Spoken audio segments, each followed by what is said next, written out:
Hello दोस्तों, बिहार शिक्षक भर्ती टीआरई 4.0 के सारे प्रश्न जो हैं वो आपके इस सेशन के माध्यम से दूर हो जाएंगे कि तैयारी कैसे करनी है। मैं तो इस बात पे टारगेट करूंगा, साथ साथ ये भी बता दूंगा वैकेंसी कब तक आ जाएगी, टीआरई 4 में कुल कितने पद होंगे, टीआरई 4 में कितना स्कोर करें आपकी आप खुद को जो है एक कट ऑफ में पा सकते हैं, डोमिसाइल का क्या प्रभाव देखने को मिलेगा, कौन सी बुक से जो है आपके प्रश्न आते हैं, सारी बात करेंगे। सबसे पहला प्रश्न मैं आपको यही बताऊंगा कि पीआरटी 6 to 8 टीजीटी पीजीटी की तैयारी कैसे करनी है, क्योंकि सबसे मेन बात तो ये है सिलेक्शन आपको यही चीज दिलवाएगी। बस 5-7 मिनट अगर आपने सारी बातें सुन ली ना, डेफिनेटली मान के चलना आपको एक रास्ता दिख जाएगा कि कैसे अपन को तैयारी करनी है। देखिए आपका जो है आपके कुल पर्सन जो हैं वो आपके आने हैं 150। ठीक है, पेपर में कुल पर्सन जो है वो कितने आएंगे, 150 आएंगे। 30% भाषा के हैं। मैं कह रहा हूँ पढ़ने की आवश्यकता ही नहीं है इसको, क्योंकि पास करना कोई जरूरी नहीं है।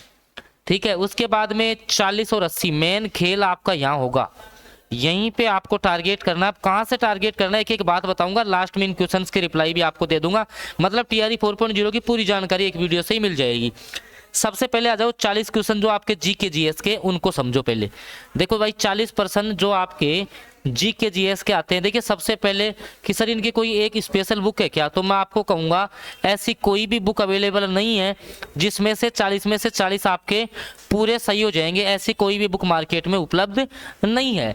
लेकिन जो पिछला अपन ने आइडिया दिया है टीआरई, चाहे से 1 to 1 का पेपर हुआ हो या 2 का है या 3 का है, ये जो पेपर्स हुए हैं इनमें एक चीज कॉमन देखी है कि 7 से 8% तो ऐसे आए, 7 से 8% मैं आपको दिखा सकता हूं जो हुबहू पहले बीपीएससी ने पूछे हैं वही को रिपीट किया है। अर्थात बीपीएससी जो घटना चक्र है उससे सीधे सीधे ये पर्सन 7-8% तो तुम्हें सीधे मिल जाएंगे।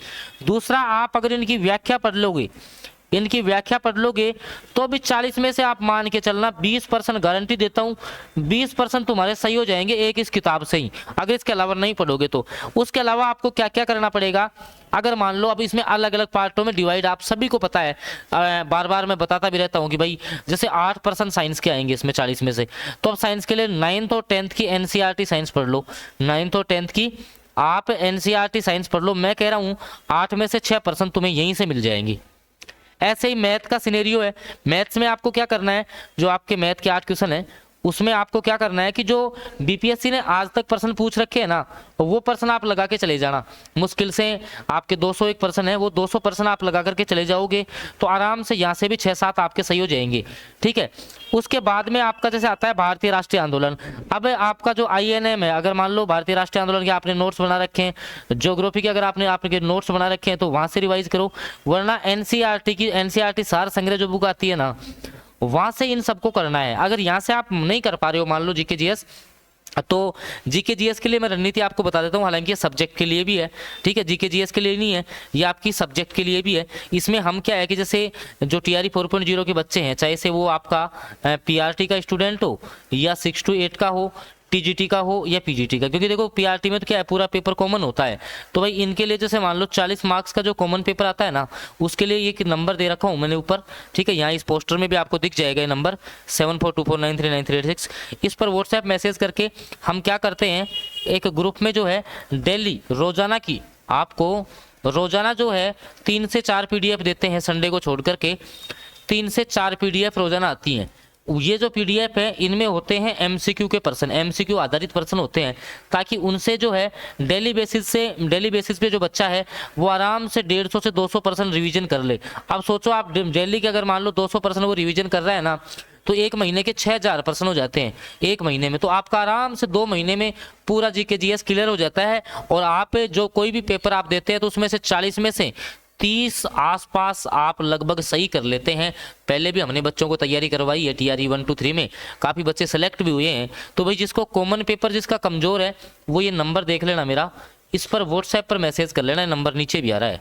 ठीक है, ये तो हो गया 40 नंबर का। सर अब मैं साथ ही में एक बार 80 नंबर का भी आपको मैं बता देता हूँ, जो 80 मार्क्स है उसका भी आप लोग देख लीजिए ताकि आपको कोई दिक्कत नहीं आए। अब जो आपके मेन जो 80 नंबर है, अभी पीआरटी का अलग से बता दूंगा, ये 80 नंबर का अलग पार्ट है किस किस के लिए, 6 to 8 के लिए भी है, टीजीटी के लिए भी है और ये आपका पीजीटी के लिए भी है।